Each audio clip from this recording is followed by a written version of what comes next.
Jon Stewart is back on TV in The Problem with Jon Stewart. It's one of 3 Apple TV Plus shows we're going to talk about this week. We also have Midnight Mass on Netflix and a reboot of Legends of the Hidden Temple for the CW. Let's talk TV.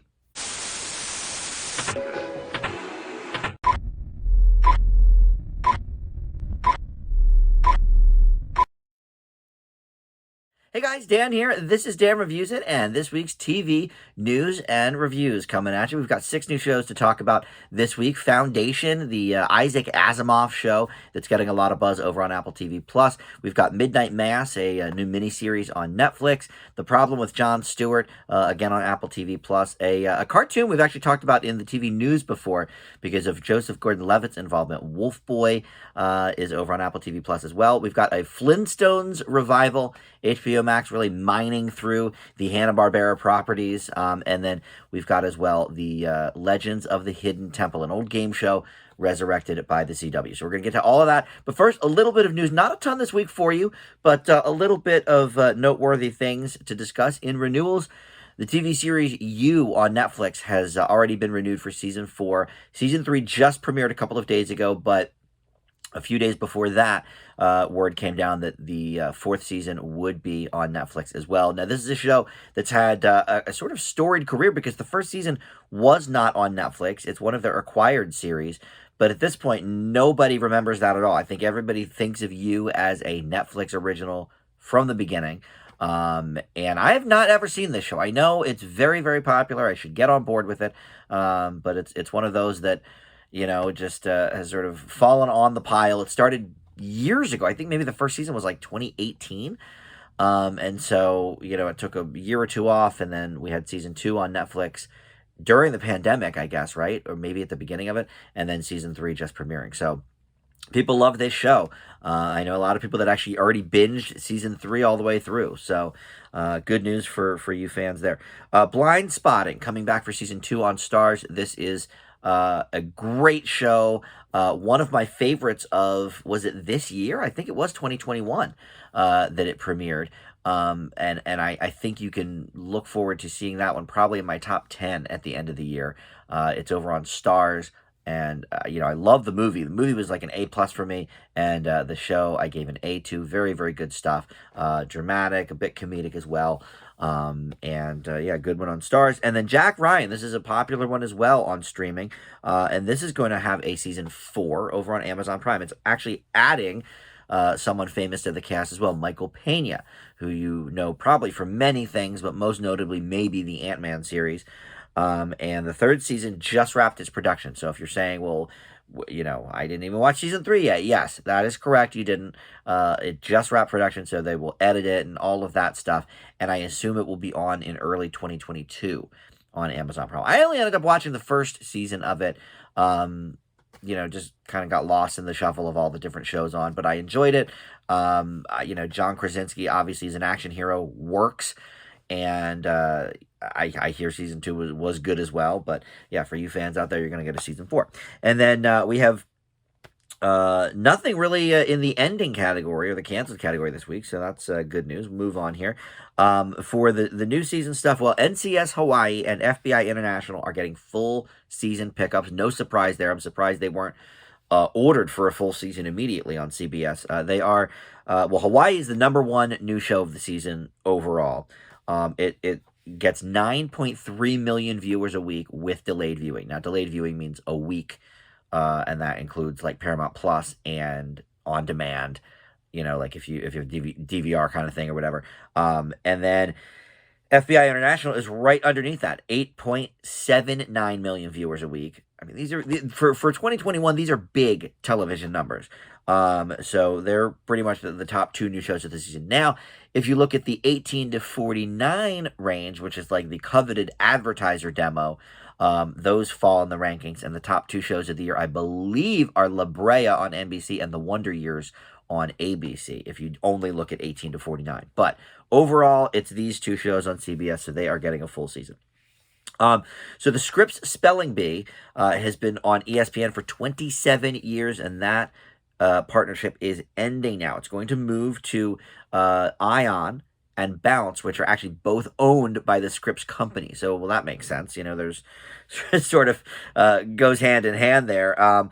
And it will also be, though, available for the first time in over-the-air broadcast networks. I don't know if that means they're going to syndicate it and just sell it to random stations in different markets, or maybe I was thinking maybe PBS would take the over-the-air duties for it.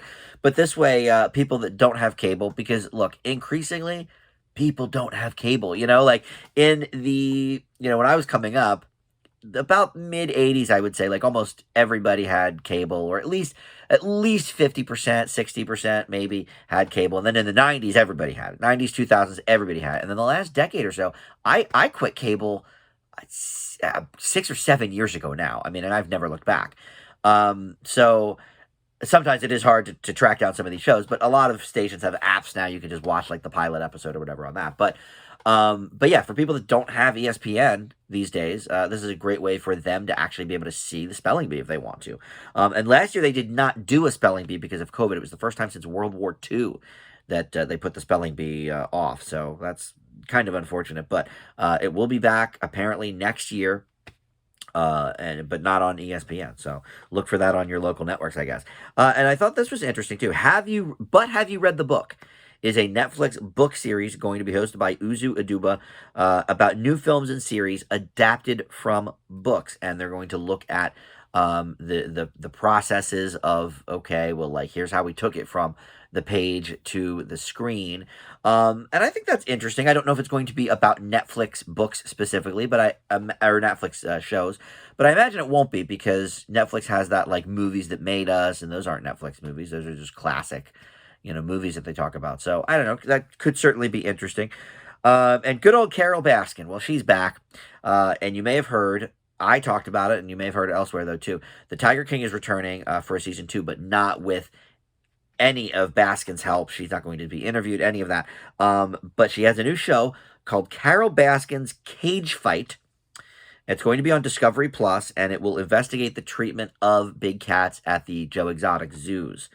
And his niece actually is going to help Carol Baskin sort of uncover some of this stuff. So, I am over Carol Baskin. I'll go on the record as saying I do think she murdered her ex-husband.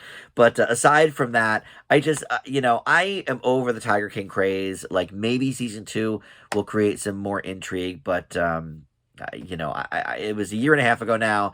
It's kind of moved on, from that. But I guess some people have not. So a couple of reboots and spinoffs for you. WandaVision has a spinoff now that will focus on Catherine Hahn's character, Agatha Harkness. It's in the very early stages of development at Disney Plus, so I don't know much about it. But Jack Schaefer, who is the head writer of WandaVision, he is going to write this show as well, or at least, be the head in the writer's room. Look, I think WandaVision was a stellar program. Talk about another one that will be resurfacing in my year-end best of. And I loved that Catherine Hahn character. So I don't know. I would assume that this has to be some sort of prequel, but with the superhero universes, they can do so many different things. So it could, I guess, conceivably take place after WandaVision. And I don't want to give spoilers for what happens to that character in WandaVision, but it'd be interesting to see maybe how they work around some of that. But I don't know. I was thinking maybe prequel when I first heard this, but no definite news with that yet. And then Tales of the Walking Dead is going to be a weekly anthology series. We're doing more of this nonsense. I have not ever seen 1 second of The Walking Dead. And what's funny is it got real big, but then around the 3rd or 4th season, everybody I knew that was watching it either stopped watching it because it got so stupid, or they were hate watching it. And I just was like, well, then I'm not even going to get invested in this show, because it apparently is only good for like a couple of years and it stinks. So, but they have all of these spinoffs and Fear the Walking Dead and whatever. So this is going to be Tales of the Walking Dead. It's going to be on AMC, of course, in summer of 2022. And it's going to be based around both new and existing characters in the Walking Dead universe. So you may see some of your favorites, and maybe some new people as well. But that could mean that I guess people that have died in the series, if they want to do like some prequel stuff, you could maybe see some of your favorites again from 10 years ago or whatever. So that could be interesting if you're a fan of The Walking Dead. But all right, like I said, not too much news this week. So let's, without further ado, get to the reviews. And first up, I think we're going to talk about Foundation. So there's 3 shows to talk about on Apple TV Plus this week. We're going to hit the first 2 right up front here. But the first is Foundation. Apple TV Plus is really, really focusing on advertising this show. I keep seeing it pop up when I log into Roku, which does like little snapshots from all the different places, Hulu, Amazon, whatever.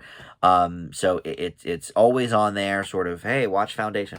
And it's based on this series of books from Isaac Asimov, who is, the one of the kingpins of sci-fi, right? At least of modern sci-fi. And so it's, I guess, I was talking to my buddy Joe about this last night because he knows a lot about sci-fi book stuff. I know sort of the movies and the TV shows, but I'm not as well versed with the reading material.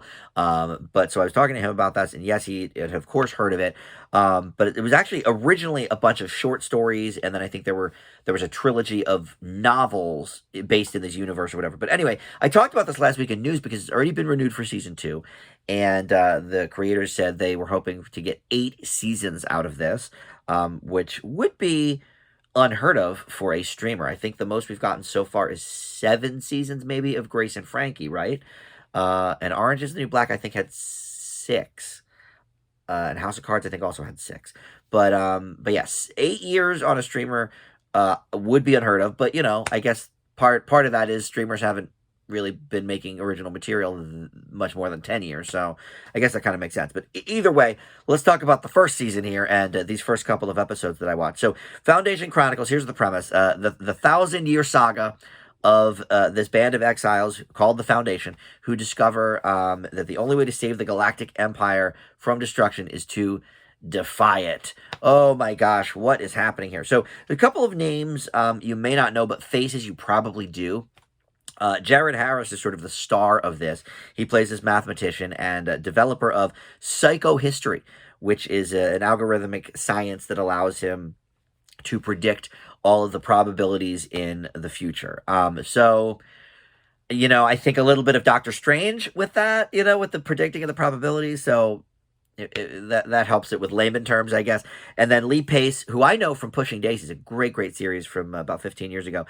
He plays this series of people, actually, because they're clones of this person called Cleon 1. And he's basically the emperor currently of the 12,000-year-old galactic empire. So he also plays Cleon 1 in the first episode, but I don't think that's a mainstay. He's basically just the clones that go that go throughout that. So look, already you're probably thinking, "Oh my God, what is this show about? Why is it so heavy with the math and this cloning and this show is incredibly hard to follow if you are a casual science fiction viewer like myself. I like a Star Trek. I like, some old sci-fi shows. Like I like a Twilight Zone. I like the X-Files. But this stuff where it gets into the really heavy math and science stuff, and this is a math-based show. It really is. The lead guy, like I said, this Jared Harris, is a mathematician.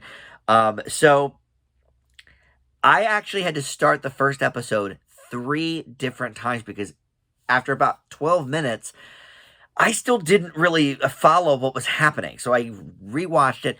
And then around the same point, I'm like, I still don't really quite get this. So I rewatched it the 3rd time. And I'm not positive that I still got it. But I kept watching anyway because I'm like, all right, you only have one life here. I can't spend 25 times going over the first few scenes of this show and trying to figure out what the hell's going on. So I made it through the first episode. The second episode was tough. This is, I think, a show that, from a production standpoint, it's well done. The acting's good. Jared Harris, by the way, let me tell you where you might know him from because he's been in so many things. Mad Men is one of them, but he was also in The Crown. He played King George the VI, I believe. He was in Chernobyl most recently, I guess, which was a big hit. And then he was also in the second Sherlock Holmes movie they did with Robert Downey Jr. So you've seen this guy around. He's been in a lot of different things, different types of things, action, sci-fi, drama. And, he seems to be all in on this show. But I just don't get it. And I'm not a dum-dum. This show is for only the hardest of sci-fi fans. And for that, I think they'll enjoy it.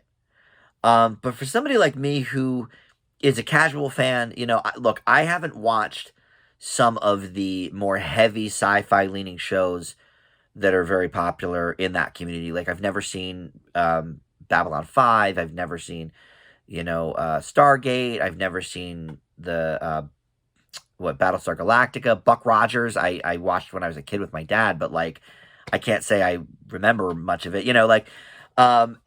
Shows that really, really, and since I've never seen them, I'm not sure, but I know like the hardcore sci-fi fans in my life love all of these shows. And I imagine it's sort of similar to this in that it's more, from a technical standpoint and a character development standpoint than it is, pew, pew, pew from Star Wars and stuff like that. I didn't really get this show. I got to be completely honest. So I'm not going to grade it very high, but I will admit from a technical standpoint, it looks great. It's one of these shows where they've obviously spent a lot of money making it. But at the same time, the sets are a bit minimal. It's one of these futuristic things where, everything's so minimal in the future and the design of the buildings is pretty basic and stuff. I think that's how they get away with doing more extraneous things with, special effects, and they save their budgets for other things. But it looks good. The acting is good. But man, this is way too heady for me. I give Foundation a C. This is not the show for me. So your results may vary if you're a big sci-fi fan. So up next, let's talk about another show on Apple TV Plus. This is in a much different direction, but honestly, no less heavy for sure. It's called The Problem with Jon Stewart. This is a talk show. It's Jon's return to television, basically returns to a talk show form. It's a bit similar to The Daily Show, but there's a lot of interesting twists with this show, and I will give you full disclosure that I am a Daily Show with Jon Stewart fan. I like Trevor Noah as well, but like I said, I cut the cord on cable about 7 years ago, so most of Trevor Noah's reign, I've been able to watch on clips on YouTube, but in terms of full episodes, I don't watch The Daily Show anymore. And I used to every single day watch the Jon Stewart show. If I missed it, I watched it the next morning on the replay, or I would have it on my DVR and I would watch it there. I saw probably every episode of The Daily Show for over a decade. So, look, take this review with a grain of salt. But I do think they're doing some interesting things here. So, the basic premise is it is a little bit Daily Show-ish in the interview portion. If you took the Daily Show interview and made it into sort of like an hour-long program, this is what you'd have. It's akin to former Daily Show correspondent, what's his name, on HBO. I just lost it. John Oliver. I was thinking Oliver something. John Oliver used to be on The Daily Show, and now he does his own show on HBO. It's kind of similar to that, but that's more Daily Show-ish because he's doing news clips or whatever. This is largely an interview show, and it comes in a few different forms. Like, we first see the writer's room and John and the writer sort of pitching the different ideas for the topic. The first topic was about veterans not getting good benefits and us basically not taking care of our veterans after they get out of the service. And this is something that, John walks the walk on this. He has done many benefits for this. He's been talking about this since the Daily Show days. So makes sense that that would be his first episode. And so then the second portion is him basically in Daily Show form going over the actual problem, talking about the problem itself and saying, okay, well, here's, really what we have, to discuss here. Why is this an issue? And then, play maybe some news clips about it or whatever. Then we get to a round table interview portion with people in the studio and over Zoom, and talking like that. And then finally there's an out on the field interview portion with somebody in the know. So the second episode was all about freedom and, is freedom really free? And how do we get freedom in this country and X, Y, and Z? But the premises were the same for both episodes. So I think that's interesting that he sort of breaks it up into different chunks. But it's also interesting in the fact that it's not a weekly show. It's dropping episodes every other week. So every 2 weeks we can have a new show of this. And, streamers have the ability to do basically whatever they want. They're not beholden to any sort of timetable on broadcasting. So every 2 weeks, sure. But there's also a podcast involved with this, which takes you deeper into the story. And that drops, I think, on the alternate weeks when there isn't a show. So I listened to the podcast for the first episode as well. I'm not really going to review that so much because this is a TV review show, but I think it is interesting to note that it takes you sort of deeper into that story if you want to learn more. And it's sort of, if you don't have Apple TV Plus, but you still want to be informed of the things, the first like 4 or 5 minutes is sort of a wrap up of, okay, here's what we talked about on this week's episode. Here are some clips from the episode, whatever. I think Jon Stewart's one of the smartest dudes around. He always knows what he's talking about. He doesn't just BS things. If he says, if he doesn't know something, he will just say, well, I'm not quite sure, why that is this way or whatever. He doesn't try to BS it. So I thought this was a really, really cool show. The biggest problem I had with it, I guess, was much like John Oliver, because HBO has no commercials, it's hard to just sort of go free form for an hour. In John Oliver's case, a half hour, but this is an hour-long show with Jon Stewart. And so to sort of break up the segments, he does these like little pre-taped bits, and they sort of range from like moderately silly to just sort of like time filler. And I didn't really love those, but they're quick. They're like literally probably less than a minute each, just to sort of break up the segments. But as an interviewer, John's one of the best. He, I think, really listens to what the people are saying. And I love this whole concept because he is somebody who cares about the issues.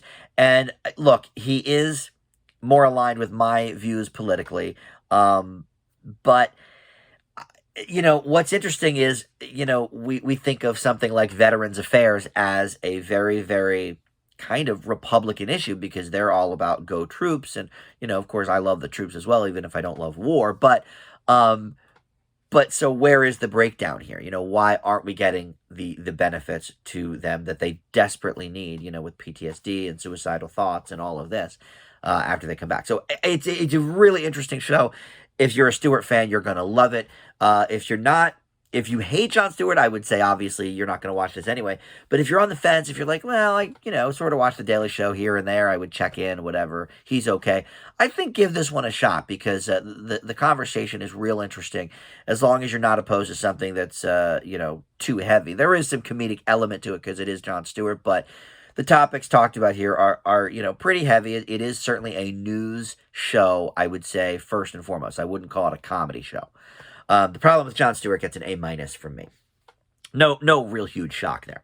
All right, so up next we're going to talk about Midnight Mass. This is on Netflix, and this is a miniseries, so we're only going to get, theoretically, the one season of this, but it's about this small, isolated island and its community whose differences and divisions are only amplified by the return of a disgraced young man played here by a Friday Night Lights veteran, Zach Gilford, and then also the arrival of a very charismatic priest played by, the guy from Hamish Linklater, who, another one that I know from the old Robin Williams show, The Crazy Ones. We just talked about Ordinary Joe, which stars somebody from that show as well. Thomas Wolk, I believe his name is. But anyway, we have sort of a few different converging stories here, We have Katie Siegel as the childhood friend of the Zach Gilford character who he went away for, getting in a drunk driving accident and murdering this young gal. So he's now back from that. And then this new priest, well, where did the old priest go? There's a lot of mysterious surroundings there. So this is basically like a, I don't know, mystery thriller sci-fi show, maybe? It's a few different things. I will say up front, if you are squeamish about animals dying, avoid this show. In the first 2 episodes alone, there are a lot of animal deaths.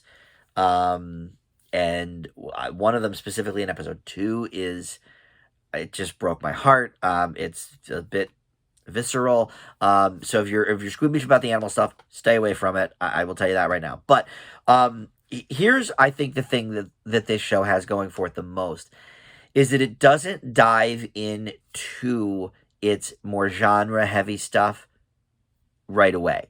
It really takes its time sort of getting to know these characters, and really the first episode especially is almost like a complete drama. There's a couple of like mysterious elements to it, but not till really the end of that first episode is where we get, okay, now we're getting into the more perhaps science fiction stuff here or whatever.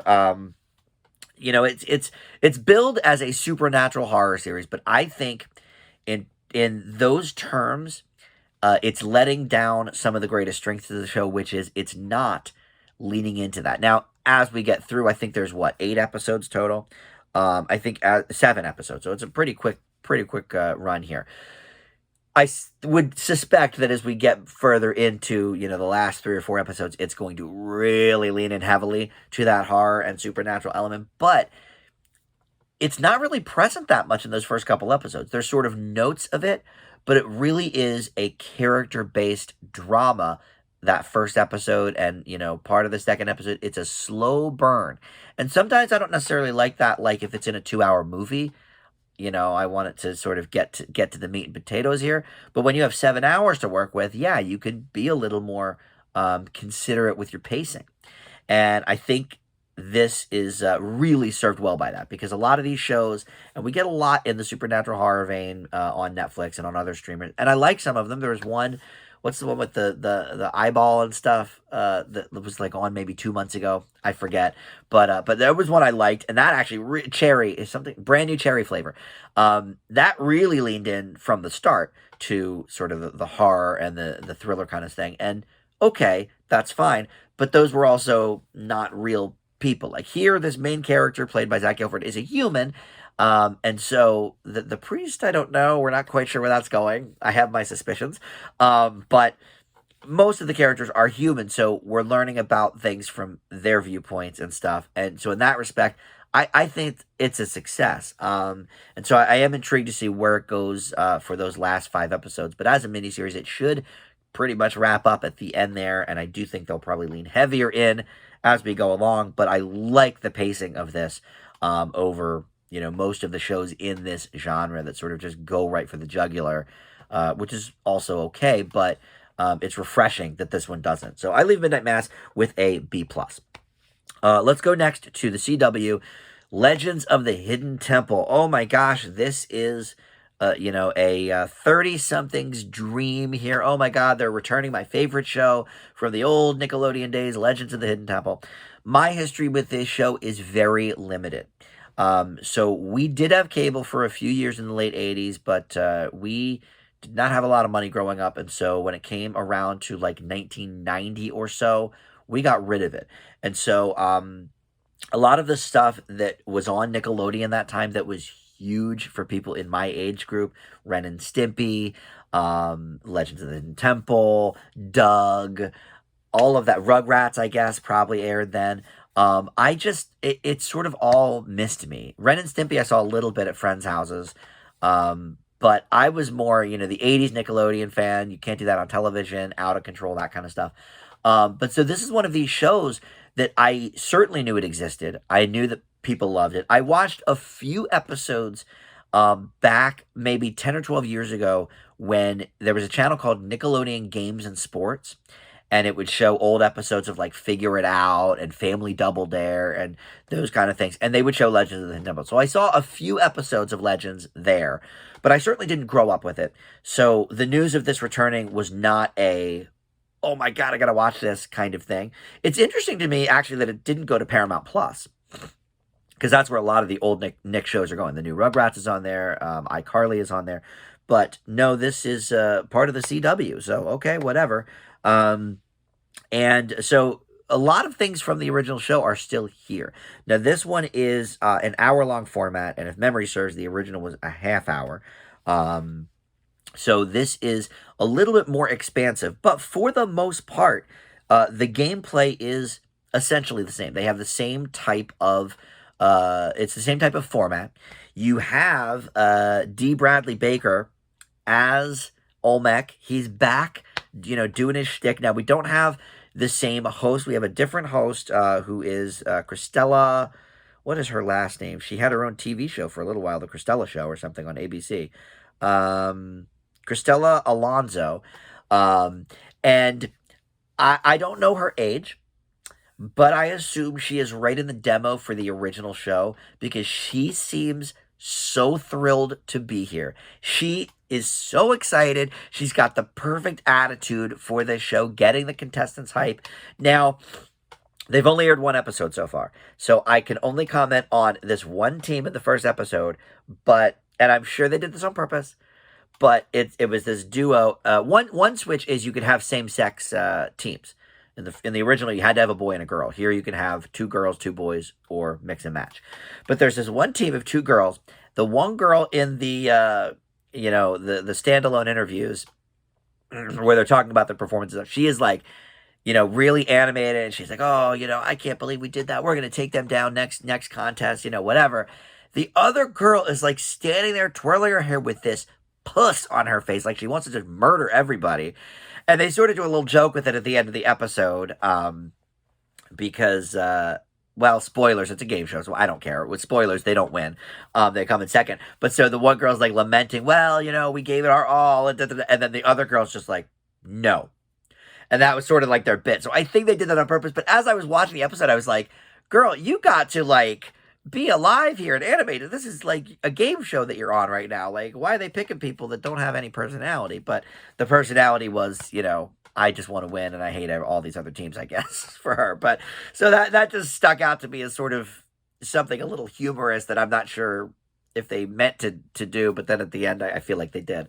But the games are fun here. Christella is a fun host. And they really didn't veer too far from the things people loved about this show. People that are in that age range that grew up with this, I think are going to be very satisfied with this, especially because they have the same voice for Olmec. I think that helps a lot because it really is a nice bridge between, okay, we're not just tinkering with your old favorite game show and really screwing it up. We're giving it here, the stamp of approval from some of the originators of it.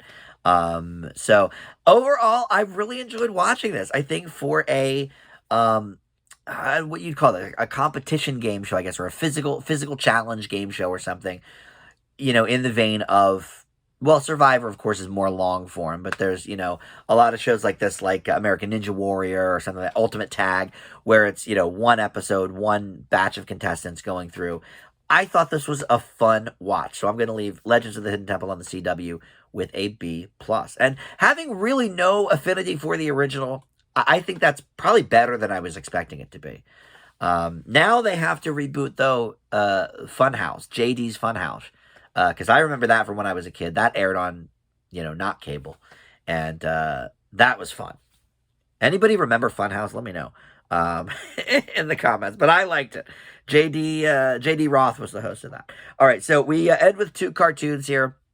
One over on HBO Max. We'll start with that. Yabba-Dabba Dinosaurs is a new Flintstones spinoff. HBO Max is really sort of mining the Hanna-Barbera collection for these shows. They had a Yogi Bear show recently, and even further back than Hanna-Barbera, Tom and Jerry, of course, they're doing that Tom and Jerry in New York show. And I've gotten some middling results with these. I think the best of them so far is probably that Yogi Bear, or maybe the Looney Tunes show. That was good. This is the opposite. This is one of the worst shows of the year. I'll just say that up front. So let's get into why. First of all, I am a fan of the Flintstones, but I was never it wasn't my top cartoon. I was always more of a Jetsons man myself. I thought the Jetsons was kind of funnier, but the Flintstones was sort of a staple for me growing up, and I still do watch it today. In fact, I'm rewatching the seasons. I think I'm in season 3 right now. But this is the first Flintstones series that's new in a while. I think it's about 15 years. They had this other show called Cave Kids which focused on Pebbles and Bam Bam. And here, the focus is again on Pebbles and Bam Bam, which I think is always kind of a mistake. Pebbles and Bam Bam are pretty one note. When they grew up, they were like maybe in their teens in the 80s in a cartoon. I thought that was okay, but here they're just sort of, they're kids again, I guess, but they're a little older than in the series. In the series, they were babies. So they're like, maybe 8, 10 years old here, I guess. But this is, by the way, the first Flintstone series since Hanna-Barbera Studios closed, which makes sense because the animation looks nothing like it. And also since the deaths of both William Hanna and Joseph Barbera, and that makes sense too because they would be rolling in their graves if they saw this show. The animation is the worst I've ever seen for a TV show. I mean, it looks like an 8-year-old drew these figures, and obviously it's a stylistic choice, but it doesn't work at all. It stinks. Other than that, the jokes are terrible. The plots are okay, I guess, whatever. They do a couple of like throwback classics from the original show, and it's not, even though the kids are the focus, everybody else is still in it. Fred and Barney and Wilma and Betty, they're all still in it. Captain Caveman's in it. The Great Gazoo is in it. So everybody's sort of in it from that original, series, but they're not the focal point, and that is a big mistake. The voices also are, for the most part, terrible. Now, the man doing Fred, he is really one of the top voice actors of today. And he also voices, his name is Jeff Bergman, and he also does a lot of the Looney Tunes characters over in the recent Space Jam movie and the recent Looney Tunes show. He does Bugs, he does Daffy, so he's picked up a lot of the voices from the Mel Blanc era. I think he leans in a little too hard with Fred on the graveliness of the voice, but for the most part, I think he nails it. Everybody, if he's like a 9.5 out of 10, everybody else is like a 2. Nobody else's voice sounds anything remotely like their original counterpart, which would be fine if this was only geared towards kids. But I think they really are trying to go for some of the nostalgia factor for adults as well, with some of the winks and nods to the original series. So in that respect, they've really failed. And these voice actors, I don't hate either, by the way. Tress MacNeille, who plays Wilma, is on The Simpsons. Kevin Michael Richardson, who voices Barney, he's done a ton of voice work, mainly for Seth MacFarlane, which, isn't a show that I love, but, Family Guy and stuff like that. But he's done a few characters on The Simpsons as well, and he's done some stuff from Lilo and Stitch, and so, he's gotten around as well. But boy, these don't match up anything with the original. The animation is a complete joke. For me, this is easily one of the worst shows of the year. I give Yabba-Dabba Dinosaurs a D. Maybe if you're a 6-year-old kid and you watch this and you don't know anything about the Flintstones, you'll get a couple of laughs maybe. Which is why I'm not failing it, but it's rough. So we go back to Apple TV Plus for our last show. This is Wolfboy and the Everything Factory. And this is a show that I talked about a little bit a few weeks ago in TV News because Joseph Gordon-Levitt is involved with it. He does a voice, and also his production company is doing it, which, is cool because he had a show on Apple TV Plus, Mr. Corman, that was canceled after one season. So it's nice that he's still sort of in the mix here with Apple TV Plus. I've always been a fan of his. And so he does not voice the lead character, Wolfboy. That's Casey and Akhtar, and I assume that is a child actor. It certainly sounds like one. But the series follows this kid Wolfboy who discovers a very strange and odd realm at the center of the earth. And he meets all of these fantastical beings. They're called sprites, who he finds out create things for the world on the surface. They are the ones that create trees and dreams and everything, hiccups, sneezes. They create everything. So, in a sense, they're sort of gods. We can get into maybe the philosophical aspect of this show, as we go along. But as he's down there, Wolfboy learns that, not only could he use the Everything Factory and its creative energy to create things and make everything in his imagination become reality, but, he learns that he is actually an important linchpin in this upcoming battle. And one thing I like about the show immediately is that it does sort of have a thread throughout, but you can also most certainly watch these episodes, in whatever order, in whatever fashion. Now I only watched a few, but probably until the end when, if they do the battle in the first season, I don't know. But for now it's like, yeah, there's little threads between, but because he's sort of learning as he goes along in this world, you don't necessarily need to watch them in order. You probably will because it's a streamer, but you can just kind of pick them up, as you go. Other than the premiere episode, most of the episodes are in that two shorts in one format. So each short is like 12 minutes or so, and they lump two of them into a half-hour show. And Joseph Gordon-Levitt plays one of the professors in the show. But also Juno Temple and John Lithgow have some recurring roles. But I think everybody else is just a child actor, and most of them British, I think, because they have these cute British accents. But this is a cute show. I like the animation here. It's something a little different for kids because it's not just all about let's learn a lesson, and it's not all just about let's fight. It's a really interesting sort of philosophical type show.